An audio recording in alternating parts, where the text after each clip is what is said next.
बिस्मिल्लाहिर्रहमानिर्रहीम अस्सलामुअलैकुम। आई कम पार्ट 2 के स्टूडेंट्स को बिज़नेस स्टैटिस्टिक्स की ऑनलाइन क्लास में खुशामदीद।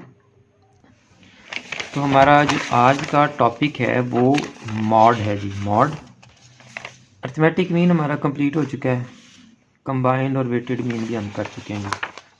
मॉड को करवाने से पहले आपको मैं बताता चलूँ कि जो डाटा गिवन होता है हमें क्वेश्चन में, उसकी दो मेन टाइप्स होती हैं और फिर आगे दो सब टाइप्स भी होती हैं जी।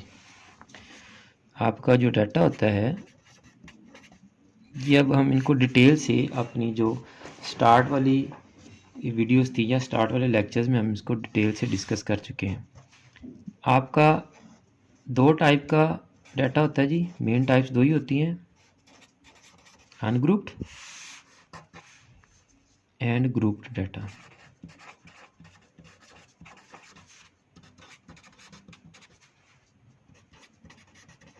ठीक है जी।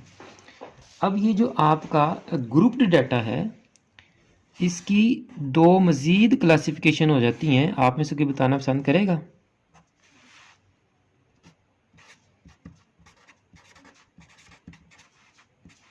डिस्क्रीट और very good, discrete and continuous.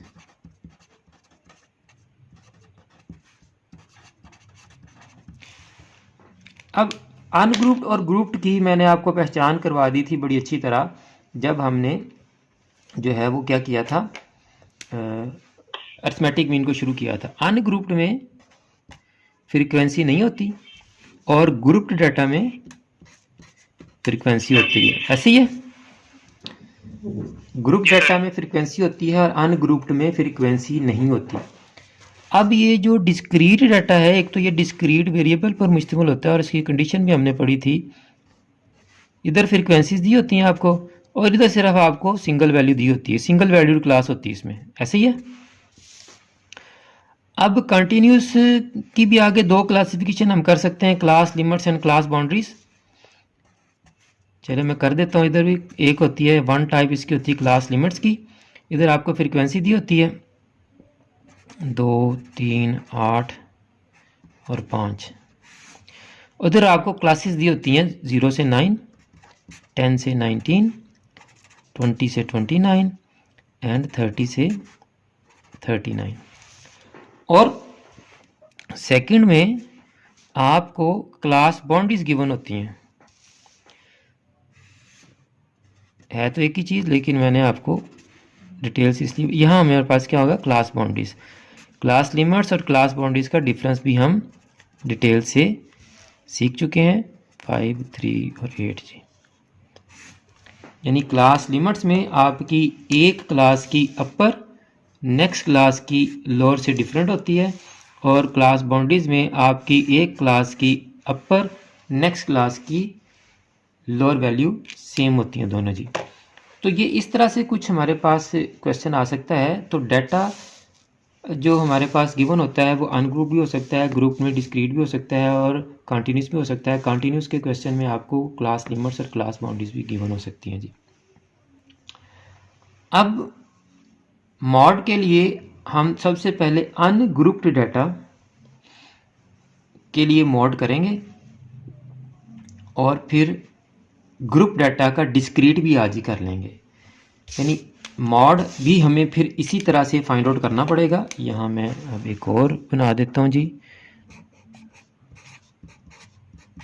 Mod ungroup data given होगा तो कैसे हम करेंगे जी, और ग्रुप्ड डाटा दिया होगा तो फिर कैसे करेंगे जी। ग्रुप डाटा में भी जब डिस्क्रीट डाटा होगा तो फिर कैसे करेंगे जी, और जब कंटिन्यूस डाटा होगा तो फिर कैसे करेंगे जी। अब अनग्रुप डाटा अगर हमारे पास है तो यहाँ मैं एग्जांपल में ले लेता हूँ कुछ डाटा। 5, 3, 2, 3, 6, 1, 3, 2, 4 5 3 एंड 1 जी। अच्छा जी, ये हमें अब मॉड अनग्रुप्ड दिया है। अब अनग्रुप डाटा का जो मॉड फाइंड आउट करना होता है वो इंतहाई आसान होता है। कैसे फाइंड आउट करते हैं हम? मोस्ट रिपीटेड वैल्यू आपका मॉड होता है जी।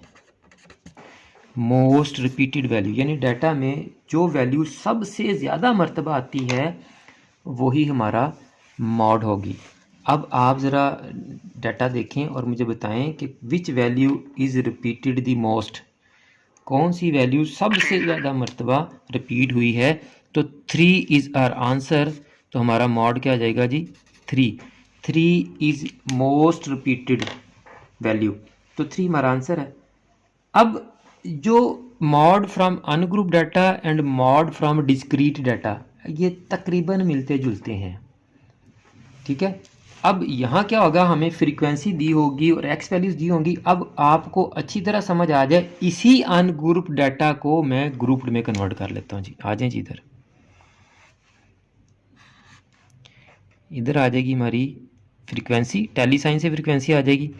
इधर एक्स वैल्यूज आ गई 1 2 3 4 5 एंड 6। अब हम अपने टैली साइन लगाते हैं जी।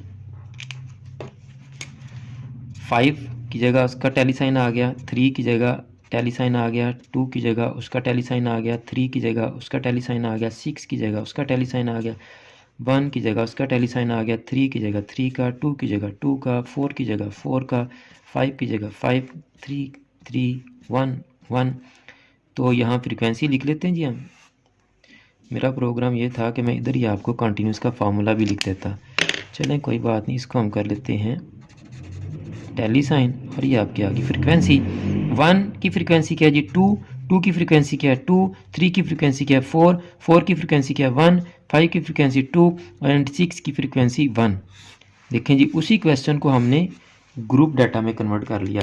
बेसिकली जो हमारे ग्रुप डाटा होता है वो अनग्रुप से ग्रुप में कन्वर्ट किया होता है ना। तो ग्रुप डाटा का जब डिस्क्रीट आपको क्वेश्चन दिया जाएगा, एक्स वैल्यूज होंगी और फ्रीक्वेंसी होगी, तो यही काम हमने करना है। यहाँ हमें अनग्रुप डाटा में देखना पड़ा कि which value is most repeated, जबकि ग्रुप डाटा में आपको काउंट नहीं करना पड़ेगा, आपको खुद ही नजर आ जाएगा कि which value is most repeated, जिसकी फ्रीक्वेंसी सबसे ज्यादा होगी। किसकी फ्रीक्वेंसी सबसे ज्यादा है? 3 की। तो 3 हमारा अगेन देखिए सेम क्वेश्चन है, मॉड भी हमारा सेम आ गया। इसको हम कहते हैं मैक्सिमम फ्रीक्वेंसी। तो सर यहाँ पे एक सवाल है। जी बेटा। सर देखिं यहाँ पे 3 मोस्ट फ्रीक्वेंट वैल्यू थी, पर सर अगर यहाँ पे 4 भी 3 के बराबर ही फ्रीक्वेंट होती है, वेरी गुड। ये इसकी डिफरेंट जो सिचुएशंस हैं वो मैं अभी आपसे डिस्कस करने वाला हूँ। अब लेट्स सपोज एक और मैं डाटा ले रहा हूँ, उसमें मैं ले रहा हूँ 5 3 2 3 4 5 1 3 एंड 5। अब देखें 5 भी 3 टाइम है एंड 3 भी 3 टाइम है, ऐसे ही है। 3 भी 3 टाइम है और 5 भी 3 टाइम है, 1 2 एंड 3, 1 2 एंड 3। तो हमारे दो आंसर आ जाएंगे, 3 एंड 5 इज आर मॉड। 3 और 5 हमारा मॉड होंगे जी। अब एक और सिचुएशन मैं आपको दे देता हूं जी। अगर आपके पास डाटा इस तरह से हो जाए 1 2 3 4 5 एंड 6, अब which one is the most repeated value?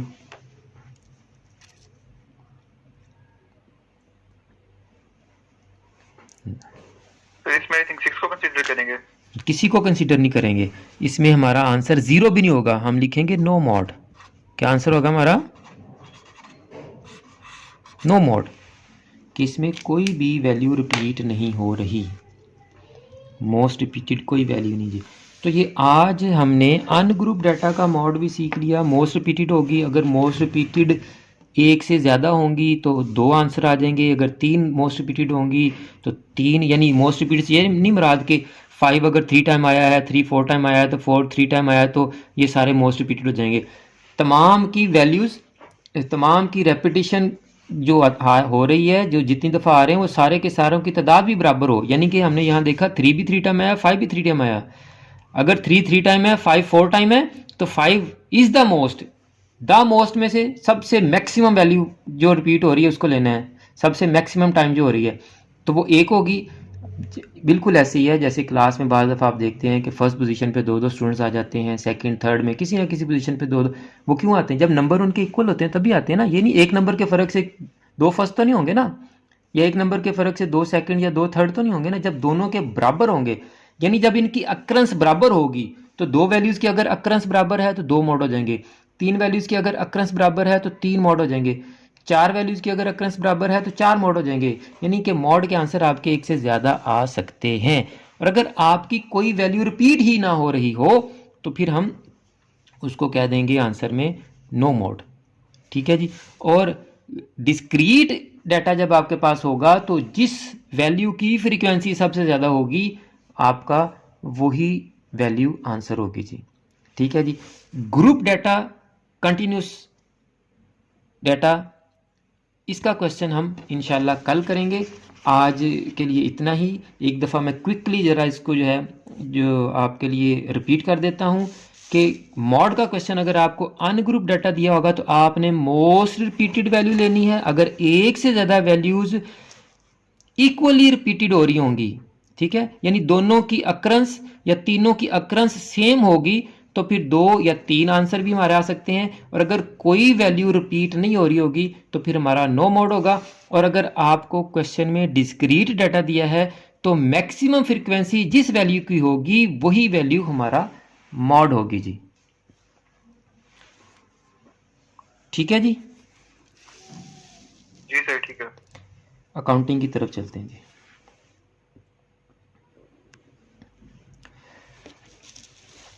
तो स्टूडेंट्स, मुझे उम्मीद है कि आपको mod from ungroup data and mod from discrete data अच्छी तरह समझ आ गया होगा। अगर आपने अभी तक हमारा यूट्यूब चैनल सब्सक्राइब नहीं किया या फेसबुक पेज लाइक नहीं किया तो आप यूट्यूब चैनल को सब्सक्राइब कर लें और फेसबुक पेज को भी लाइक कर लें, क्योंकि बहुत जल्द हमारी गेस्ट की वीडियो सीरीज़ भी शुरू होने वाली हैं।